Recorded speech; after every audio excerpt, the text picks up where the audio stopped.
नमस्कार, सत्यहिंदी.com में आपका स्वागत है। एक नजर अब तक की सुर्खियों पर। राष्ट्र के नाम अपने संबोधन में प्रधानमंत्री नरेंद्र मोदी ने कहा कि कोरोना महामारी से निपटने के लिए उनकी सरकार ने सही समय पर कदम उठाए हैं। उन्होंने कहा कि पीएम गरीब कल्याण योजना का विस्तार किया जा रहा है। उन्होंने कहा कि अब तक उनकी सरकार ने 80 करोड़ लोगों को 3 महीने तक मुफ्त राशन दिया है और अब ये सुविधा नवंबर तक बढ़ाई जाएगी। इसके साथ ही पीएम मोदी ने कहा पूरे भारत के लिए एक राशन कार्ड की व्यवस्था भी हो रही है। पीएम मोदी ने कहा कि देश में अनलॉक 1 शुरू होने के बाद से निजी और सामाजिक व्यवहार में लापरवाही बढ़ रही है। पहले हम मास्क इस्तेमाल कर रहे थे, 2 गज दूरी बनाए रख रहे थे और 20 सेकंड के लिए हाथ धोने को लेकर अधिक सचेत थे, लेकिन अब उतना नहीं है। पीएम के संबोधन से पहले राहुल गांधी ने एक वीडियो जारी कर पीएम से मांग की थी कि वो अपने भाषण में ये बताएं कि चीन की फौज को हिंदुस्तान से कब निकालेंगे और कैसे निकालेंगे। इसके अलावा राहुल ने कोरोना के कारण लॉकडाउन से गरीबों और प्रवासी मजदूरों के लिए पैदा हुए संकट के बारे में मोदी से अपील की कि वो हर गरीब को कम से कम 7,500 रुपए दें, लेकिन उस प्रकार का कुछ भी पीएम से सुनने को नहीं मिला है। राहुल गांधी ने एक बार फिर चीन को लेकर मोदी सरकार पर हमला बोला है। उन्होंने एक ट्वीट कर यूपीए सरकार के दौरान चीन से होने वाले व्यापार और सामान खरीदने का तुलनात्मक ग्राफ शेयर किया है। राहुल ने ट्वीट कर कहा, आंकड़े झूठ नहीं बोलते। बीजेपी कहती है मेक इन इंडिया और बीजेपी करती है बाय फ्रॉम चाइना, यानी चीन से खरीदो। चीन के विदेश मंत्री के प्रवक्ता झाओ लिजियान ने भारत के चीनी ऐप्स पर बैन पर प्रतिक्रिया देते हुए कहा, चीन को काफी चिंता है और वह स्थिति की समीक्षा कर रहा है। इसके साथ ही प्रवक्ता ने कहा कि चीनी सरकार हमेशा से अपने कारोबारियों को अंतर्राष्ट्रीय और स्थानीय नियमों को पालन करने को कहती है। भारत सरकार को चीनी समेत सभी अंतर्राष्ट्रीय निवेशकों के कानूनी अधिकारों की रक्षा करने की जिम्मेदारी है। सोमवार को सरकार ने 59 चाइनीज ऐप पर प्रतिबंध लगा दिया है। बैन लगाने के बाद टिकटॉक ऐप को गूगल प्ले स्टोर से हटा दिया गया है। वहीं टिकटॉक इंडिया ने ट्वीट करके कहा है कि सरकार द्वारा लगाया गया ये बैन अस्थायी है और सरकार ने उनको बात करने के लिए बुलाया है। टिकटॉक ने कहा कि वो हमेशा की तरह डेटा और प्राइवेसी की सुरक्षा को लेकर प्रतिबद्ध हैं और हम भारतीय यूजर्स का डेटा चीनी या किसी अन्य सरकार के साथ साझा नहीं करते हैं। तमिलनाडु में बाप बेटी की पुलिस हिरासत में मौत के आरोप के बाद इस मामले में ही पुलिसिया गुंडागर्दी की एक और तस्वीर सामने आई है।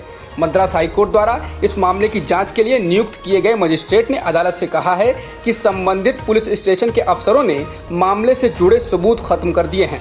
इसके अलावा ये लोग जांच में सहयोग नहीं कर रहे हैं और इन्होंने जांच कर रही टीम को धमकाने की कोशिश भी की है। इस मामले के बाद से ही देश में पुलिस के द्वारा किए जाने वाले उत्पीड़न को लेकर बहस जोरों पर है। तमिलनाडु में बाप बेटे की कथित रूप से पुलिस हिरासत में मौत के मामले में मद्रास हाईकोर्ट ने मंगलवार को कहा है कि इसमें 3 पुलिसकर्मियों के खिलाफ हत्या का मामला बनता है। कोर्ट ने बाप बेटी की पोस्टमार्टम रिपोर्ट के आधार पर यह टिप्पणी की है।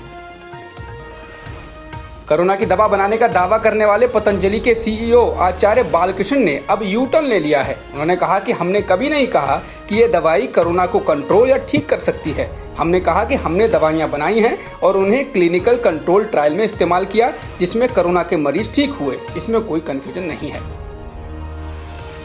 Indian council of medical research यानी ICMR ने कहा कि उसके द्वारा किया जा रहा प्लाज्मा थेरेपी का अध्ययन जारी है। 300 मरीजों पर किया गया अंतरिम विश्लेषण नहीं किया गया है। वैज्ञानिक दृष्टिकोण से अध्ययन पूरा होने पर नतीजे सार्वजनिक किए जाएंगे। जुलाई महीने में भारत के कुछ वॉलंटियर्स को भारत में ही विकसित एक कोरोना वायरस वैक्सीन लगाई जाएगी। इस वैक्सीन को हैदराबाद की एक फार्मा कंपनी भारत बायोटेक ने तैयार किया है। कंपनी ने यह दावा किया है कि वो इंसानों पर जल्द ही इस वैक्सीन का ट्रायल शुरू करने वाली है। कंपनी के अनुसार जानवरों पर इस वैक्सीन के नतीजे उत्साहवर्धक रहे और इसे सुरक्षित पाया गया है। दुनिया के कई देश फिलहाल कोरोना वायरस वैक्सीन के ट्रायल कर रहे हैं। भारत में बीते 24 घंटों में 18,522 नए कोरोना संक्रमण के मामले आए हैं और 418 लोगों की मौत हुई है, जिससे देश में कुल संक्रमित लोगों की संख्या 5,66,000 से अधिक हो गई है और मरने वालों का आंकड़ा 16,893 हो गया है। फिलहाल एक्टिव केस 2 लाख से अधिक हैं। जॉन्स हॉपकिंस यूनिवर्सिटी के मुताबिक कोरोना वायरस के मामले बढ़कर करीब 1 करोड़ 3 लाख से अधिक हो गए हैं, जबकि अब तक 5,04,000 से अधिक लोगों की मौत हो चुकी है। जॉन्स हॉपकिंस यूनिवर्सिटी के मुताबिक अमेरिका में कुल संक्रमितों की संख्या 25,88,000 से अधिक हो चुकी है और मरने वालों का आंकड़ा 1,26,000 से ज्यादा हो गया है। चीन के शीर्ष विधायी निकाय ने मंगलवार को सर्वसम्मति से हांगकांग के लिए व्यापक राष्ट्रीय सुरक्षा कानून पारित कर दिया है। इस कानून के तहत केंद्रीय सरकार की सत्ता को कमजोर करना अपराध माना जाएगा और इसके तहत उम्र कैद की सजा भी हो सकती है। नए सुरक्षा कानून के तहत चीन को हांगकांग के भीतर अपनी सुरक्षा एजेंसियों के गठन का अधिकार होगा। ये 1 जुलाई से लागू हो सकता है। इस कानून के खिलाफ हांगकांग में शुरू से ही विरोध हो रहा था। अब तक की खबरों में इतना ही। बाकी खबरों के लिए बने रहिए सत्यहिंदी.com के साथ।